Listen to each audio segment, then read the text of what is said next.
Good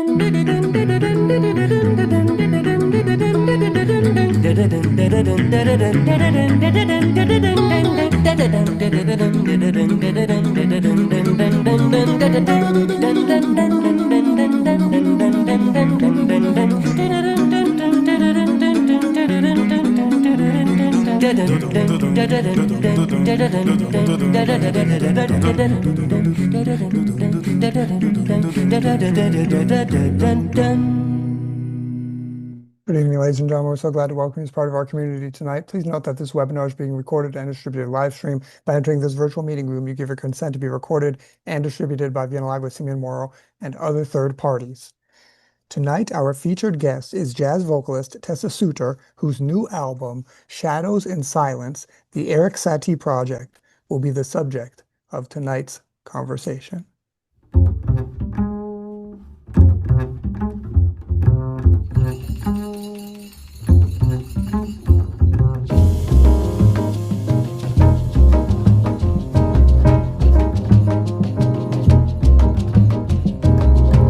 From a dark and starless sky, when the earth was still round, you came, promising the sun and moon and stars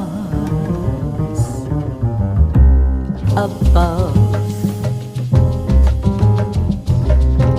In a hold of flesh and bone, blinded by the dark of your soul, buried in the coldness of your heart,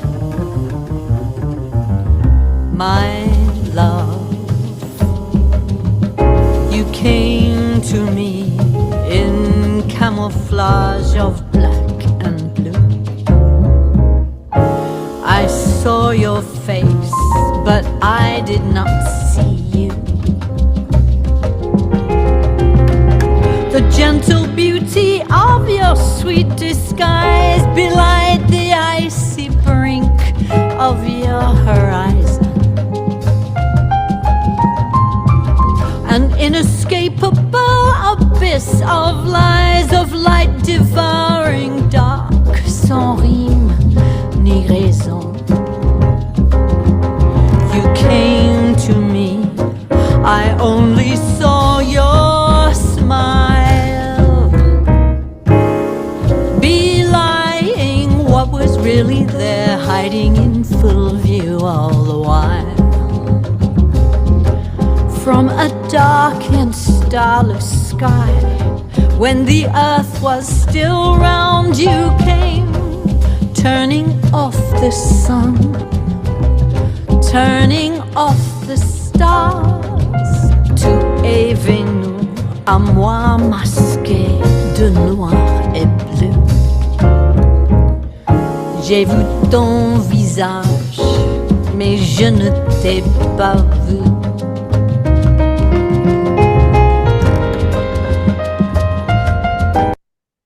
Welcome, Tessa. Hi. Tessa, so tell us about where you come from, how your musical tastes were formed, and why you decided to become a professional vocalist and lyricist. Well, I was born in London, and I was brought up by, and I had one brother we call them an Irish twin, and we were brought up mostly, well, probably half my life, the first part of my life was in London, and then we moved to the countryside, which I kind of love, but sometimes wish I'd stayed in London. It would have been great to be a teenager in London, for example. And my parents, my mother was an artist model. My father was an art historian who brought me up, although I had another father who I wasn't aware of at that time, and a birth father, should we say. And why did I become a singer? I sang always. My mum taught me to sing when I was about 3, and my earliest memories are of singing with my mum. It was one of the things that we did together, singing in the car, just singing all the time, and eating was the other thing we did a lot of, especially like chocolates and Easter eggs and things like that. So those were our 2 bonding things. Um, I guess, did I think about being a singer? Well, I kind of kidnapped my mum's guitar from her when I was about 12, and I taught myself to play the guitar. I'd given up the piano because my piano teacher, I never practiced, and my piano teacher said, I I'm not sure that the piano is really your instrument, but she heard me sing and she thought I should sing because she loved my voice. So, okay. So, and I did sing all the time. So I started singing songs by Pentangle and Sandy Denny and other folk songs, which actually fitted very much in with where I was living at the time, which was Devon. So all the scenery was kind of reflected in a lot of those songs. And then I guess all my friends thought I was going to be a singer, and a couple of my teachers, although I went to 16 schools between the age of 4 and 15, so it was quite hard for teachers to get a grip on me because I was never there for very long. But anyway, I had a few teachers who were like, "Oh, you should be a professional musician." But then, fortunately and unfortunately, I met an older man who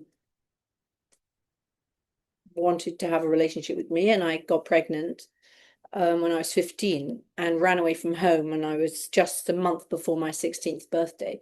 So, and he was pretty awful. So I was with him for a couple of years, and then I left and was then solely responsible for my son from the age of 18. So that's the fortunate part, is that I lucked out and got a really fantastic son who is still one of the big loves of my life, and who's now provided me with grandchildren and all kind of a lovely daughter-in-law. And so so my idea to become a musician was obviously delayed. And I didn't think of it. I went to university, I did English literature. I could have done art, but my English teacher was like, no, no, you're too good at English to do art. So, and I had a little crush on him. Me and my friend Alison, we had a little schoolgirl crush on Roger Sampson, Dr. Sampson, he was called. So I did English literature at university. And then, sort of an obvious move afterwards, I got a job as an editor at a Lebanese construction company, engineering company. And I did that for about 2 years. And then I started looking for jobs in journalism. And I applied for and got a job on a magazine called Parents, the British version. And then I was a journalist, gradually as time went by. I ended up writing for Elle and Vogue and The Guardian. I used to write for The Guardian's women's page and The Telegraph, whoever, HQ magazine in Australia, all kinds of magazines and newspapers. And I did that for a long time, and I actually loved it. Sometimes I would come home from a journalism job. Like I interviewed Elizabeth Kubler-Ross, who wrote On Death and Dying. And I flew to she was living in one of those very hot states. I forget, not Colorado, but anyway, somewhere really, it was near Santa Fe. And as I was driving back, taking the car back to the airport, I was like punching the air because I was like, yeah, because I was so happy with how the interview had gone, and praying that my tape recorder was gonna, let it work. Because sometimes the fear is always, oh my God, this isn't, it's going to be blank or something. But anyway, so you just meet such interesting people. I mean, I did do celebrity interviews a bit, but I never really enjoyed that as much because celebrities they're just there to really publicize not really tell you who they are. But somebody like Elizabeth Kubler-Ross was like unbelievably honest and real and authentic. And I'd been an admirer of hers since I was a young woman, in my early 20s. I'd heard of her. So Um, so then that Tessa, Yeah. excuse me for interrupting. So, but then Yeah. so you went right into music after your journalism career? Okay, so yes, so then I was living in San Francisco at the time, and my roommates and I used to like to go to this karaoke bar, especially when friends were visiting. And one day I was there and I sang, and somebody in the audience heard me and called the bar after they left. And we used to go and asked me to go out. So we started going out with each other every Sunday to hear music. And he would always be like, yeah, go and ask if you can sit in. And I was like, no, no, I don't want to.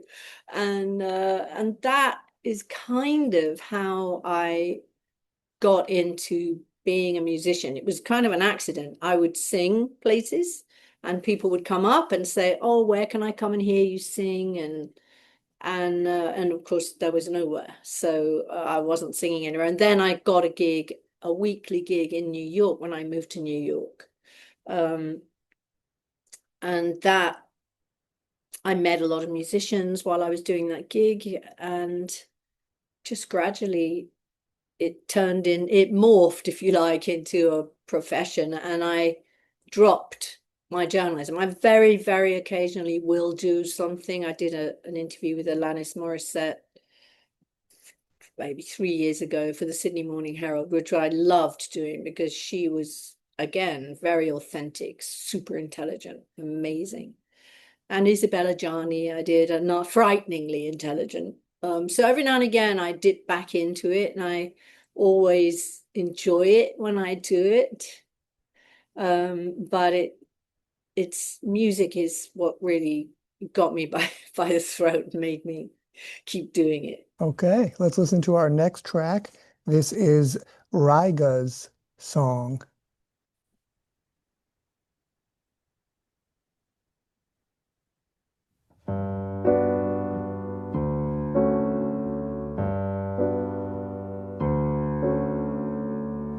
From the shadows and silence of morning,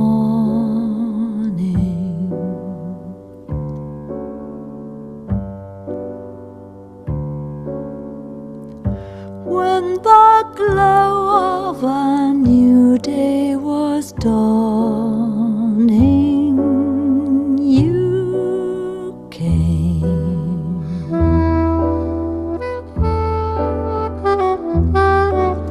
Invited by love, you have come here to be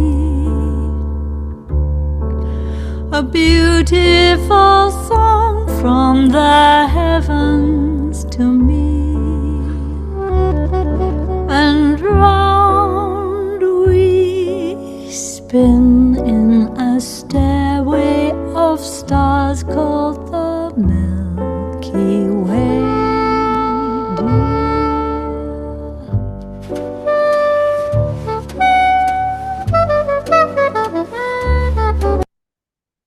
So tell us about this new album, Erik Satie. How uncommon, I believe, for an album to be made about Erik Satie's music. I mean, a jazz album, and then for which you wrote the lyrics to these songs. Well, I first heard a, a jazz improv vocal version, no lyrics, by a really fabulous French singer called Andrew Cross.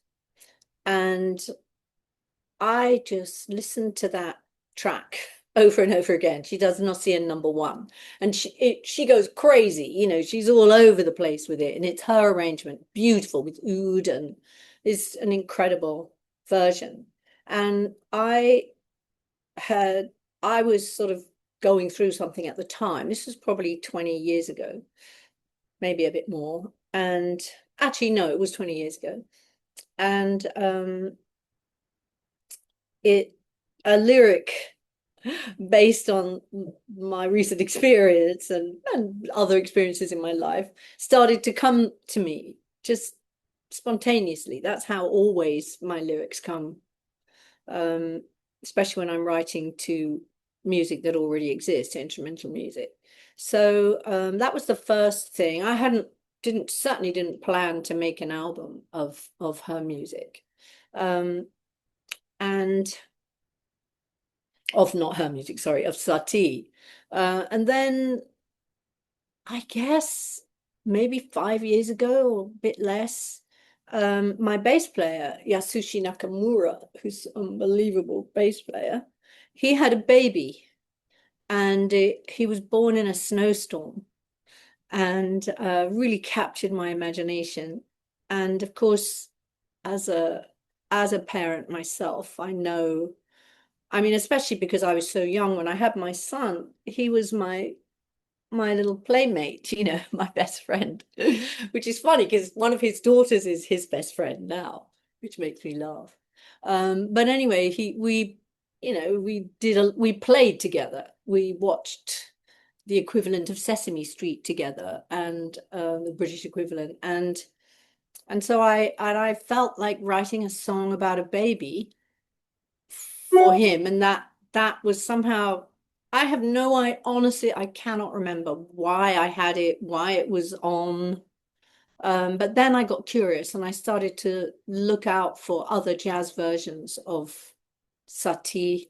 Cyrus Chestnut did an album with, I think, 3 or 4 songs. A French pianist called Jacques Lussier had done an album just of the gymnopédies and nociens. Some of them repeated, you know, with different versions, but the same song. And I thought it was just so interesting, and for me, very interesting to write lyrics to, because he goes in all these different directions that you wouldn't necessarily expect the music to go. And then I became curious about him. You know, who is this person? What is a nocien? What's a gymnopédie? And so I've got here, in fact, I just had taken a picture of it this morning. Here's some of the research I did. I did much more than that, you know, online. And I found him just an utterly intriguing person. So he's also partly in this music, because for me, when I hear a song or write a song, it's always about more than just one thing. And one of the things I love about performing songs that I've written is when people come and tell me what that song meant to them. And it's very often the dead opposite of what I think that song is about. But I respect that other people have their interpretations, because that's the whole point of music, I think. Okay, let's listen to our next track. This is Holding On to Beauty.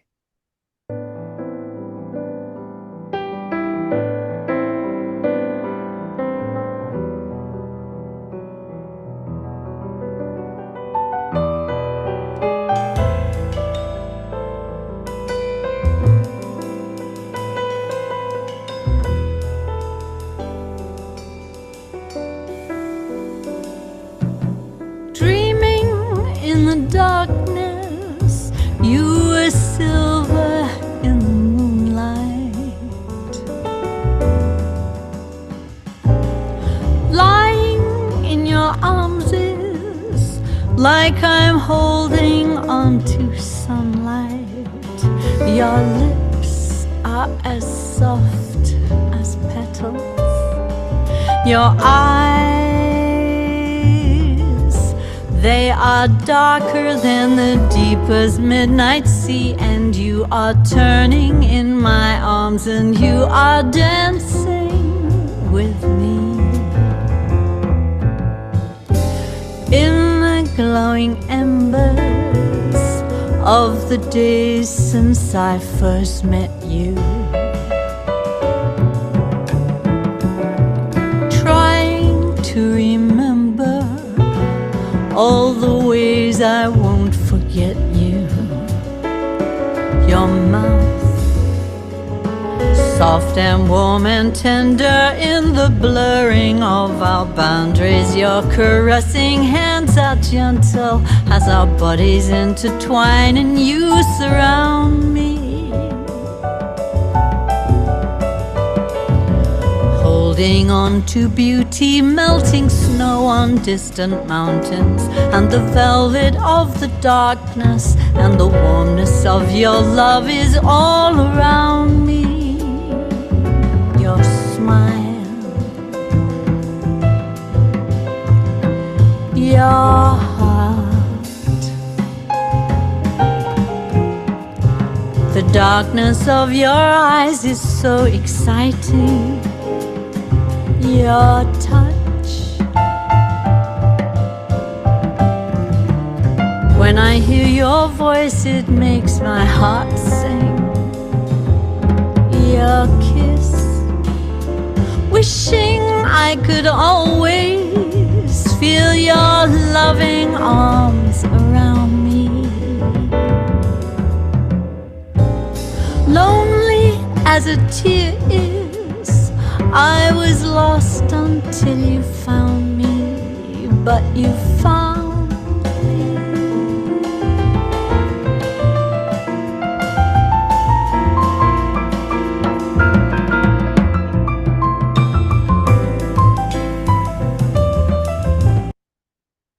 So you told us that we told us how you became a musician, that others saw this talent, you got this gig, you were already successful in other careers. How do you choose musicians? Tell us about the musicians on this album and what you look for in a musician, what makes a musician good to you.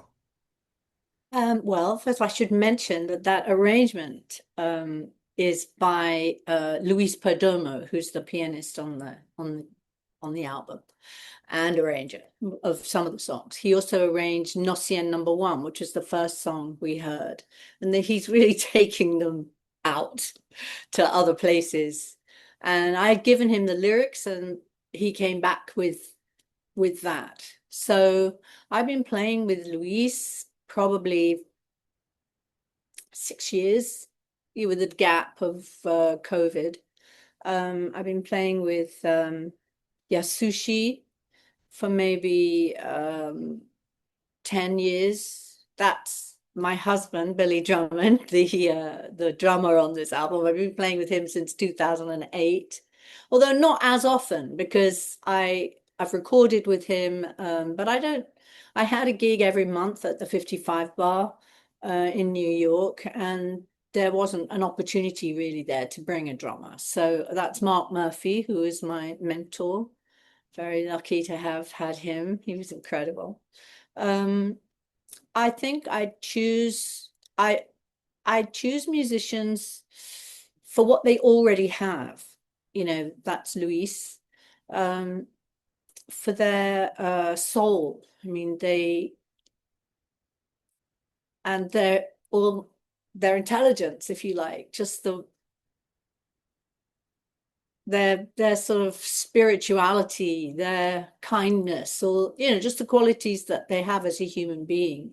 Those are the most important qualities. In fact, I really believe, and I've observed, that who people are as people is very clear when you hear their music. I think you find out who people are. So if I love them playing, it probably means I'm going to love them as people too. Okay, let's listen to one more song. This is Peace.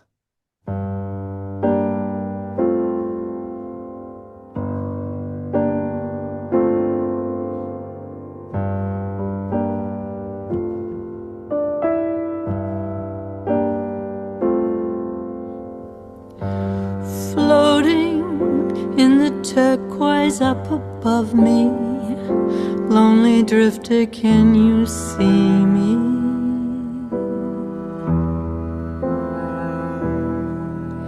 Soaring through the misty clouds serenely, are you coming to redeem me?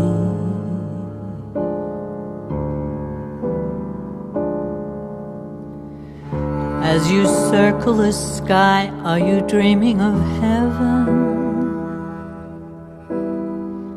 Looking down from on high, does it seem that it even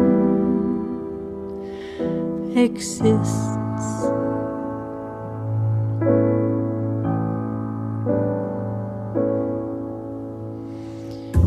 as my life goes tumbling by, I'm wondering whether you are near me. Lying here under the sky, I wonder if even you can hear me, can feel me.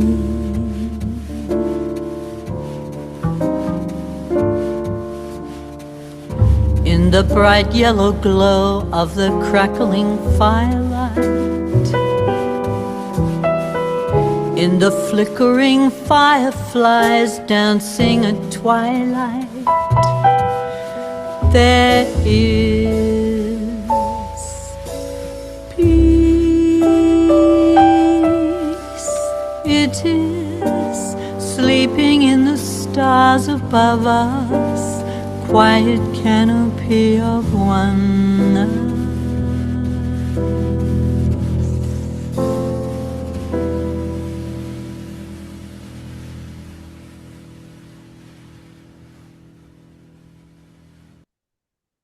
Well, this brings us to the philosophical part of our conversation.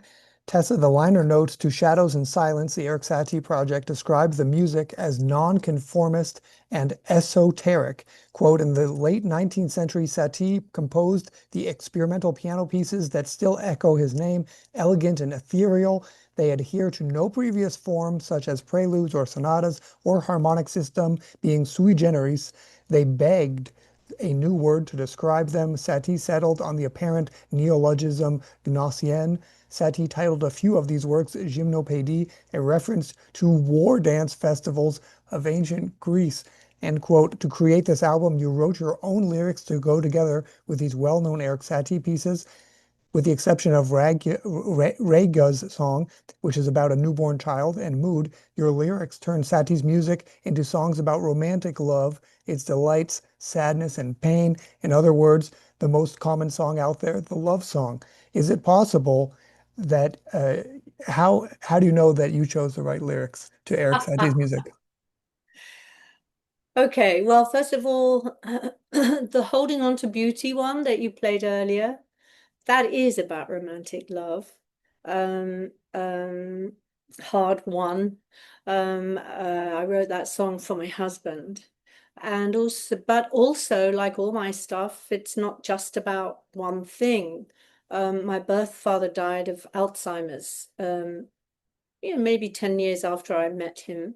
So I never really truly got to know him or find out that much about him. He was Black, I knew that, and that gave it a whole other dimension of stuff to know, if you like, which I hadn't known, because I didn't know that my birth father was Black until I met him.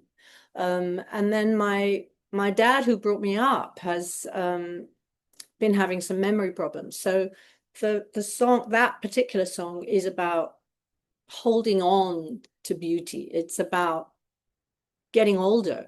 It's about having lapses in memory, hoping that you will always remember the person that you are in love with. And in a way, that song is a message to him. If ever, horror of horrors, I go the same route, he'll always have that song to see how much I loved him. And the song Peace, which we just heard, that a dear friend of mine died. Well, several people. My mom died during the making of this album, and one of my best friends. And that friend, we discussed death a lot because she had like a good 2-year intro to the actual final dying. And so we discussed, what happens possibly afterwards. And one of the things we thought was, we came to a conclusion. We watched like thousands of YouTube videos and stuff. And that I felt that maybe peace is, you go and you get to a place of peace. That life can be kind of challenging sometimes, especially if you're dying of very painful, as was in her case, cancer. And she was also she was a musician, and a singer and a saxophone player. And she came to see me. She lived in Vienna. She came to see me perform in Budapest, and all on her own with her sticks when she could barely walk because of pain. And so it was like in a way, that song is a kind of tribute to her, but also to everyone who struggles, and hoping that we all will find one day ultimately peace. So they sound romantic, I think, because the melodies are romantic, aren't they? They're somehow magically romantic. But those were my interpretations. So yes, you could say they're romantic as well.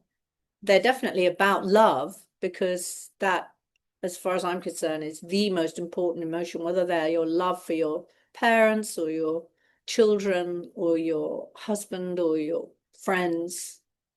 That's what kind of drives me. I'm like a Mrs. Super emotional about everything. And I guess that's our solace, isn't it? Love is our solace. So Thank you so much.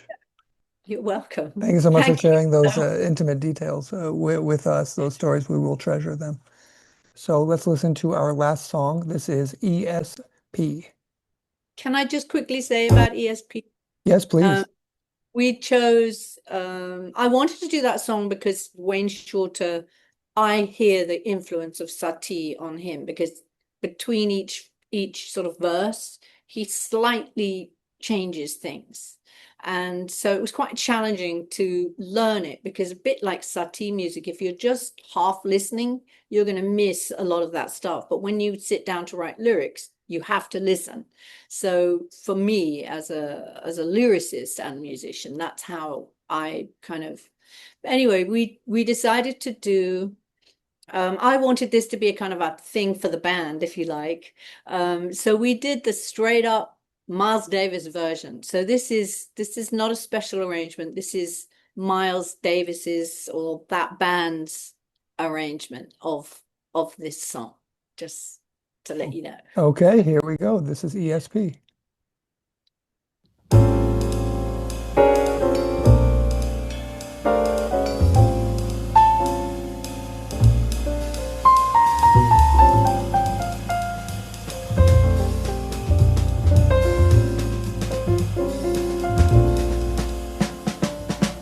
Overtones, over waves of laughter, under hues deepest blues hereafter. We touch souls and the moment glows. Here and now we are far more than our senses. Every year brings us near to heaven. Every breath drawn in pain and pleasure, we embrace through the nights and days. Here and now our love circle is never broken.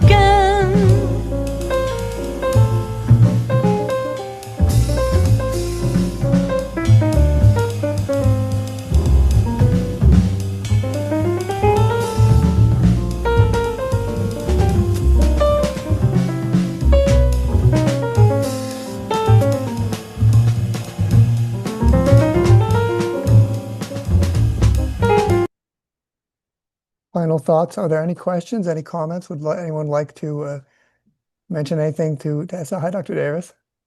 Hello.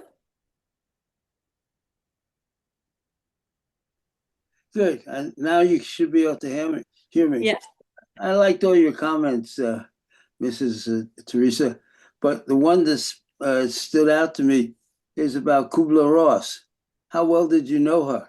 I didn't know her. I met her for the interview that I did with her, and like all my stories, whenever I did any articles, I did a huge amount of research. I read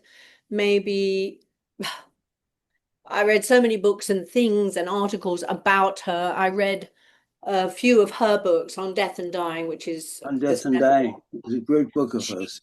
An amazing book. She also wrote another book at the time that I was doing the article kind of about, called The Wheel of Life. And that was when she decided to reveal, in fact, the whole article was about her deciding to reveal that she saw ghosts, and that some of her patients were still talking to her. And it was, funnily enough, I mean, it's very appropriate to this project now you mention it, because that's a lot to do with what this project is about. People, all the people that I lost still kind of hope that they're still here somehow. And so it's quite comforting for you to bring up that question. It makes me think, oh yes, Elizabeth Kubler-Ross thought that. So yeah, the article, you can read some of my articles on my website. It's under writing, and you drop down menu, it shows that, and that is one of the ones that I have up there, because that was probably one of my favorite interviews that I ever did. Yeah. We'll do that. Thank you very much. Thanks, Jim. Thank you. Thanks, Dr. Davis. So, final question then. What do you wish all of us who listen to this album? I think people bring to their listening what they have and what they are. Like I said earlier, people will often have very different interpretations of a song that I wrote, or even that I've interpreted. Like I did a whole album about the African diaspora, inspired by all the research, because I'm a big researcher, all the research I did after finding out that my father was Black. And I take famous songs and, in my mind, make them about something else. So I hope that people come at it. Somebody just wrote a review, a French person. They said, it's an album to listen to with your eyes closed and your heart open. So, and I love that expression. So I guess that's what I hope. People will listen to it with their hearts open, and I hope they enjoy it. But if they don't, there's a lot of wonderful other music out there that they could focus their attention on. Let's see how we can stay in touch with Tessa. It's easy enough. It's tessasouter.com. And we have an upcoming gig, is that right, at in New York City at Joe's Pub on July 1st?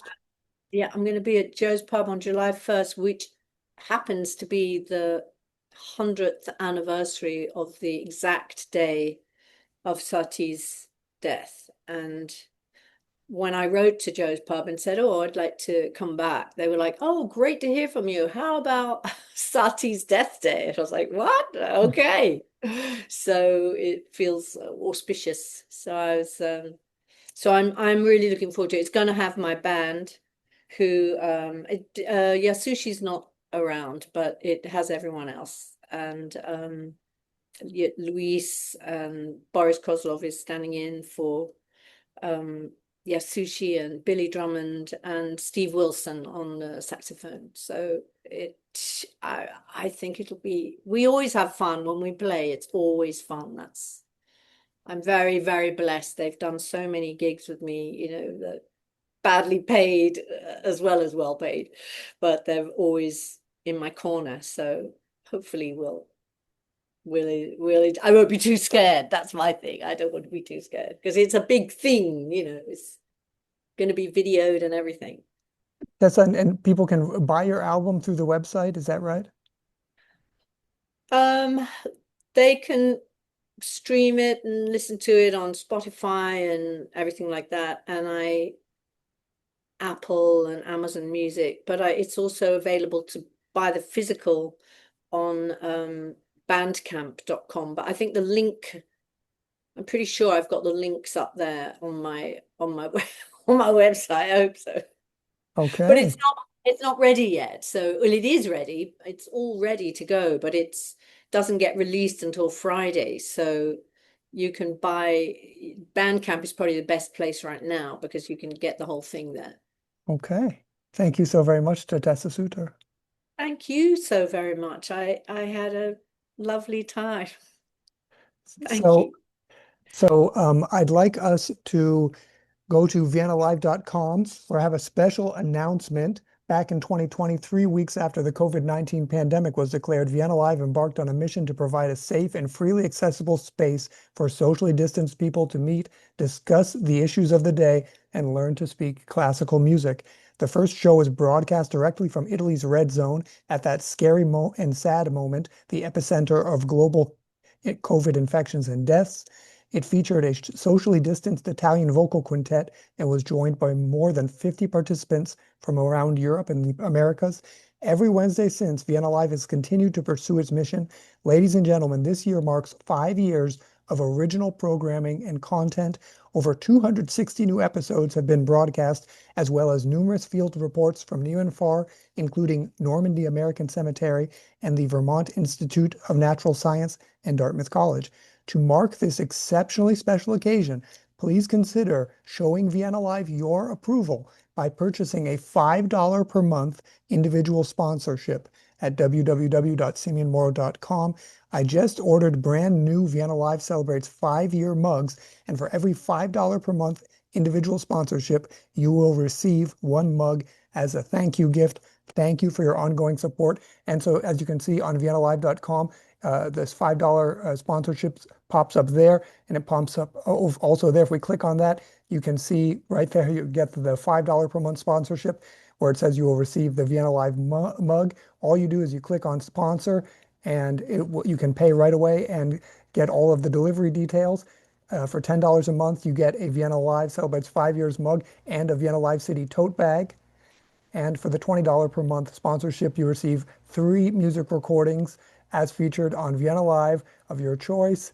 And of course, the Erik Satie Project is also one of those albums. So please do show your approval and celebrate the 5 years of Vienna Live. Once again, thank you so very much to Tessa Souter. Thank you to all of our Vienna Live sponsors, the current and the future. Thank you to my cousin Mike, a marketer from Layer App. If you're an architect or an engineer, they have a really cool tool you should check out. Thanks most of all to you, our participants, who make it all worthwhile from New York City, New York, and New London, New Hampshire. Goodbye, and see you next Wednesday.